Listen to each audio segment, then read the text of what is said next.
Rick Sanchez. The Doctor. These brilliant geniuses dominate the cosmos, but who would win an all-out brawl? He's Wiz and I'm Boomstick. And it's our job to analyze their weapons, armor, and skills to find out who would win a death battle.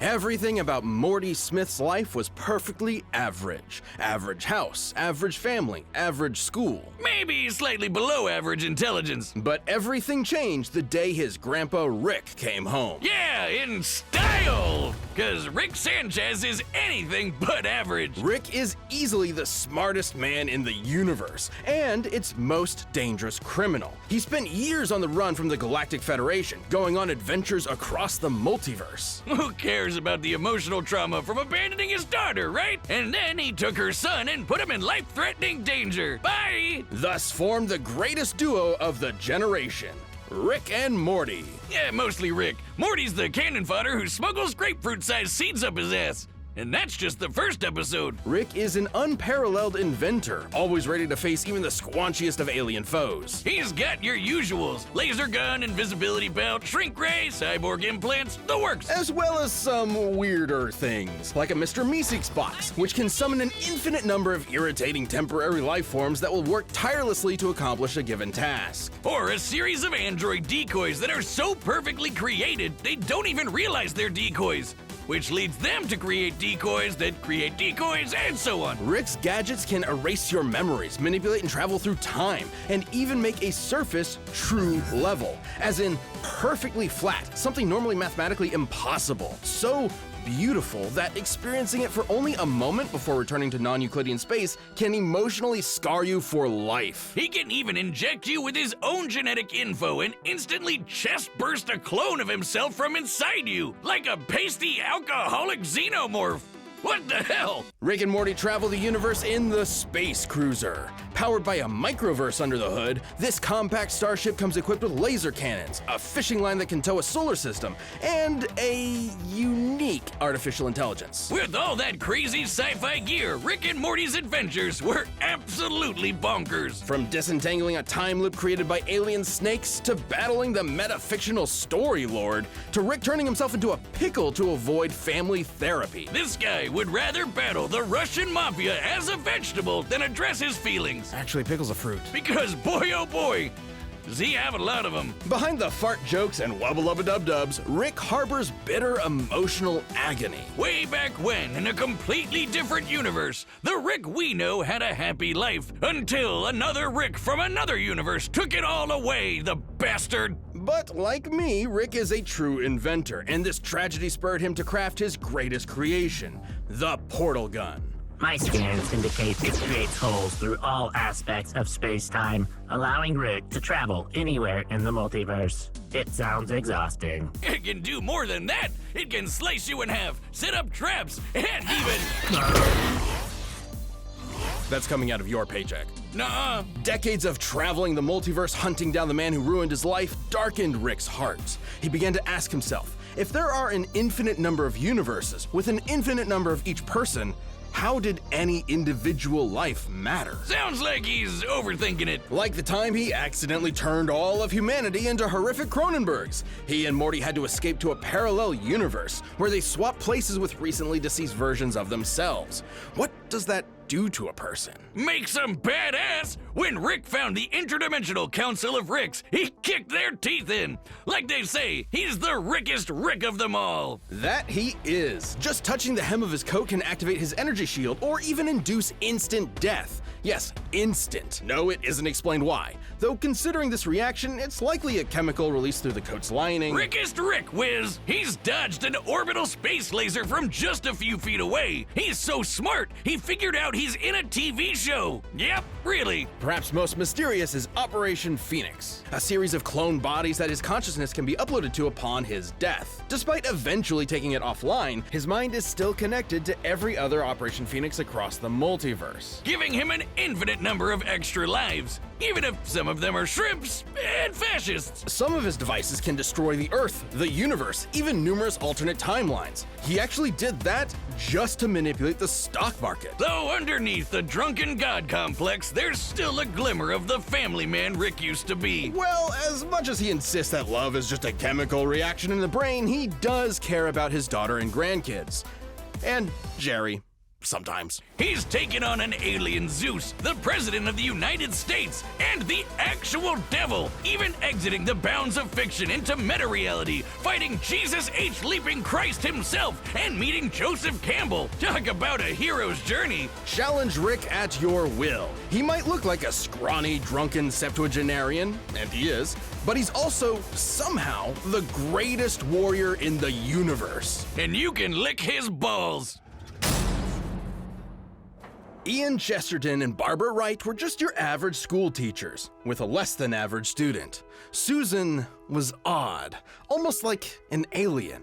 And when they met her grandfather and his police box, they found out why. They were aliens, and that police box was the TARDIS, a 2-in-1 spaceship and time machine. Thus, they were whisked away into the stars, kicking off over half a century of timey-wimey adventures with a revolving cast of companions, like Sarah Jane Smith, Rose Tyler, the Brigadier, Amy Pond, and so many more. Complete with the cheesiest special effects you've ever seen. This madman with a box had a name he would never tell, and a history he would always run from.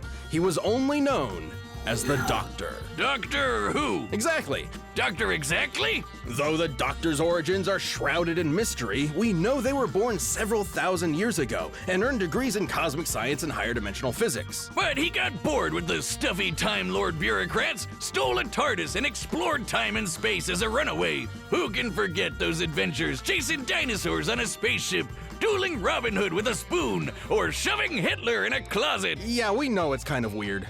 It's British. But if you don't know who's who, you're probably wondering, who are all these people? A bunch of old guys, young guys, a lady, and one of the Three Stooges?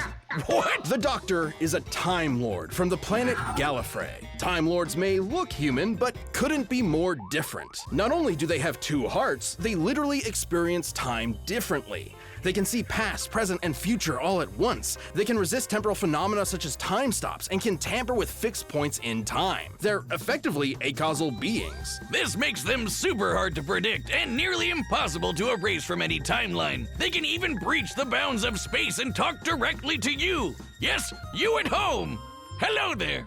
Time Lords are practically walking Deus Ex Machinas. In fact, a lot of them would be proud to be called that. Yeah, the Doc ran away for a reason. Time Lords are a bit dodgy. The Doctor has hypnotized with a glance, resisted mind control, survived deadly radiation, and even learned transmigration. As in, the ability to summon an object out of thin air. Sounds crazy, but it's apparently standard fare for Time Lord Academy. But the reason why there are so many doctors is that Time Lords have a funny way of cheating death. Upon receiving a fatal wound, the Doctor undergoes regeneration, gaining a new, healthy body. It's way more than that. While reloading, the Doctor has regrown lost limbs, become strong enough to knock down steel doors, and even weaponized his own time energy. Downside being, if a Time Lord dies during regeneration, that ends the process permanently. To date, we've seen 14 versions of the Doctor, plus a few extras mixed in here and there.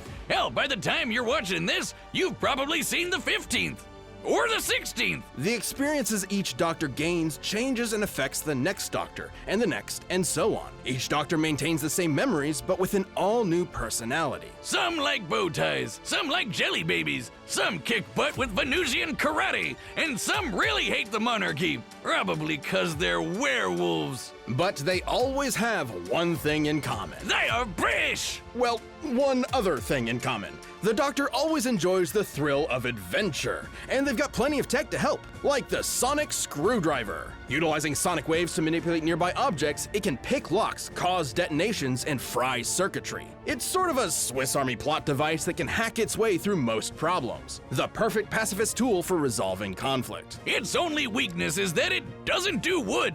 Or turkey, though considering it can destroy machines, disrupt molecules, and even erase memories, I'll take it. The Doctor doesn't often carry weapons. There's an invisibility watch, a time travel ring, psychic paper that tricks basically everyone, and perception filters that prevents others from noticing certain things, even people. But the Doc does reluctantly have a few weapons stored away, like the dematerialization gun. It might look slapped together with Hobby Lobby pipes, but the DMAT can literally erase you from time, as in, it causes you to have never existed in the first place. But if you never existed, then the gun would have never needed to fire, which means you weren't wiped from existence, which means the gun would need to fire, which means... Did you say something? That's not the only time erasing tool in the Doctor's box, but we gotta talk about, you know, the box! Shabby blue police box on the outside, incredible time machine that's bigger on the inside. This is the TARDIS. The time and relative dimension in space is a sentient ship that travels space and time with ease. It's strong enough to tow planets, powerful enough to stop antimatter from destroying the universe, and tough enough to tank lightning from Zeus. Yes, the god Zeus. It can even adjust its interior to an infinite degree, both in terms of space and time. So, if the TARDIS doesn't like you, you might get lost inside it forever. Don't piss off the TARDIS. Or any of the Doctor's enemies, some of the universe's deadliest monsters, Cybermen, Zygons, Weeping Angels. And the Slitheen, the big chunky aliens that took over 10 Downing Street and couldn't stop farting. Even when the Doctor prefers not to resort to fisticuffs, he's tough enough to survive bolts of lightning that vaporize an ordinary human. He's even dodged half a dozen disintegration rays, while also improvising several thousand calculations in a matter of nanoseconds. Yeah, the Doctor's super smart. So smart his brain once powered a 1,000-year-old supercomputer. The Doctor's outwitted cosmic entities like the Great Intelligence, the Time Lord Nemesis, the Master, and apparently the original Satan, who isn't even the most frightening alien in the multiverse, because that would be the Daleks. Alright, bear with me here. They may look like trash cans with plungers, but they can exterminate anything that gets in their way, even all of space and time, like when they battled the Time Lords to extinction in the last Great Time War. A war that showed a darker side to the Doctor. Thrust into a conflict that put all of reality at risk, the Doctor became a warrior, a soldier, a killer. A side of him that had always been there, hiding just under that cheeky grin. Finally, in a single moment, the Doctor pressed a big red button to end the war, and all of Gallifrey, once and for all. As much as he didn't like the Time Lords, the Doctor cares for life above all things, so genociding his own people was the worst thing that could possibly happen. As the last of the Time Lords, the Doctor proved to be the most dangerous person in the universe. Isolation threatened to turn him into the very type of Time Lord he despised, a master who controls the laws of time, the Time Lord victorious. And God help your immortal soul if you piss him off. If he's desperate or if you threaten his friends, you won't be prepared for how far he'll go. Like trapping you in every mirror in existence, imprisoning you in the event horizon of a collapsing galaxy, or suspending you in time to be used as a scarecrow. Fortunately, Gallifrey wasn't destroyed. It turns out the Doctor, all of the Doctors, saved the Time Lords, but just forgot about it until time could catch up to them. It's complicated. Still, even their biggest L turned out to be a dub in disguise. That's how you know you're fantastic. But a Doctor's job is never finished. Without witness, without reward, you'll never know when they'll show up to save the day. But if you happen to be up against the Doctor, there's really only one thing you can do. Run. All right, the combatants are set, and we've run the data through all possibilities. It's time for our death battle!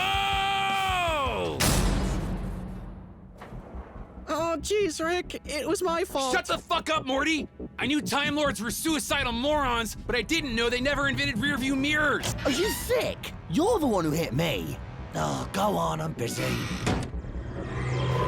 Son of a bitch, he's ignoring me?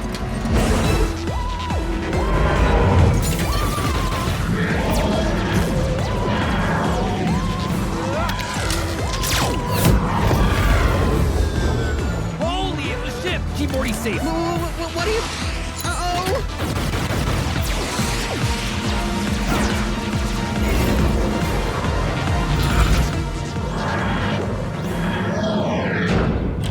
No! Oh, what did they do to you?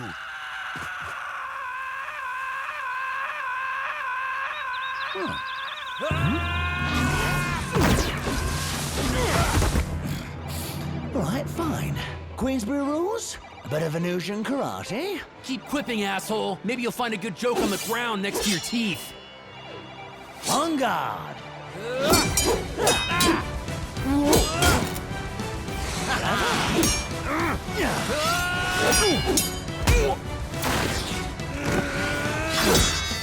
Oh, this place looks fun. Do they have a little shop? I like little shops.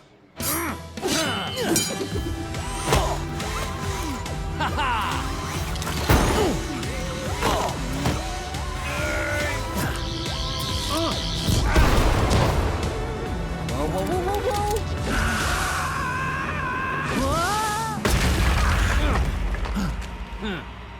Well, blink as much as you can. They're scared of rapid movement.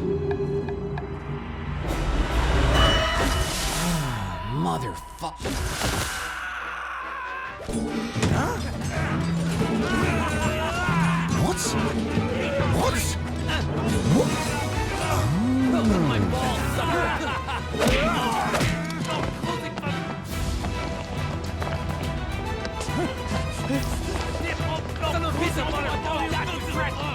Oh, you brilliant old girl. Switching rooms around. Fantastic.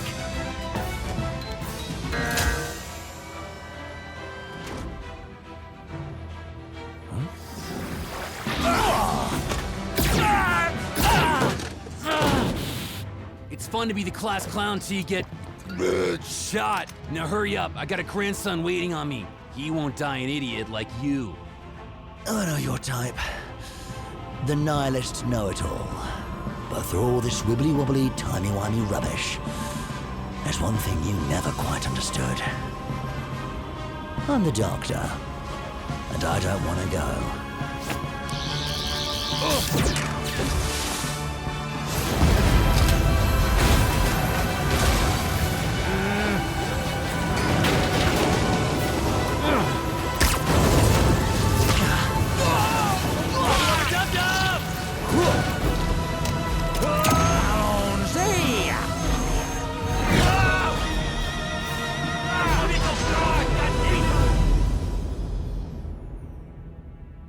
Quite impressive craft, Morty. You built it yourself? I guess so. Then you've got a bright future ahead. Don't be a cynic. Morty, if you forget me, I'll haunt your ass. Who the fuck are you? KO! Live by the portal, die by the portal. Let's break this down. First off, Rick and the Doctor could both dodge lasers, making them pretty even, so neither could reliably win a quick draw. Also, neither have shown any consistent signs of strength all that different from an above-average human. The Doctor could get a superhuman strength boost during regeneration, but that is fairly incidental. So as far as physical ability is concerned, neither had a significant edge. But when it comes to weapons, Rick had way more deadly killing machines, a lot of which could wipe out whole planets, galaxies, and more. If he could get the jump on the Doctor, he'd have a good chance of winning. Of course, their similar speeds meant he probably wasn't getting that opportunity. There's no denying his firepower was superior overall, but that still had to contend with the Doctor's technology. Yeah, despite all of Rick's crazy inventions, most of which could kill a normal person instantly, the Doctor matched or countered pretty much all of it. Being a Time Lord meant he could resist any time-warping trickery Rick threw at him, and the sonic screwdriver could hack and even destroy nearly everything Rick had. The Sonic has even disabled teleportation and time travel technology before, making it more than capable of hijacking Rick's portal gun, which has been hacked in the past. With that gun, Rick was kind of a sitting duck. Operation Phoenix makes killing Rick permanently almost impossible. But the Doctor's reality-altering tech like the DMAT meant there would be no Rick left to upload to a new body at all, effectively ending the fight in a single shot. And that was hardly the only reality-warping superweapon the Doctor had access to. The Doctor's technology presented a clear advantage. Now let's talk ships. This one's pretty clear-cut. The space cruiser was a deadly machine that towed a solar system, but the TARDIS single-handedly held off a universe-destroying event. That's an edge for the Doctor. But perhaps most important of all was their experience and intelligence. Rick mastered space and time to the point of becoming a veritable god. But you could say the same for the Doctor, who is way older. It's kind of like the Doctor has been Rickin' for many times longer than Rick himself. And when push comes to shove, the Doctor is just as experienced of a warrior as Rick ever was, if not more so. 11 spent 900 years battling Daleks, Cybermen, Sontarans, and more on Trenzalore and came out on top. And don't forget how quickly the Doctor can formulate, calculate, and initiate plans. Like when he dodged half a dozen rays and improvised thousands of calculations in his head to siphon the ray's energy into a teleporter, all in a matter of nanoseconds. Rick usually relies on being the smartest guy in the room. When he's forced to battle people at his own level, he's often outsmarted, like with the Prime Rick or, gasp, a Morty. Rick was a formidable genius, but the Doctor's incredible technology, unmatched intelligence, and thousands of years of experience gave him the win. Ah, geez. I bet Rick was absolutely mortified to lose. The winner is the Doctor.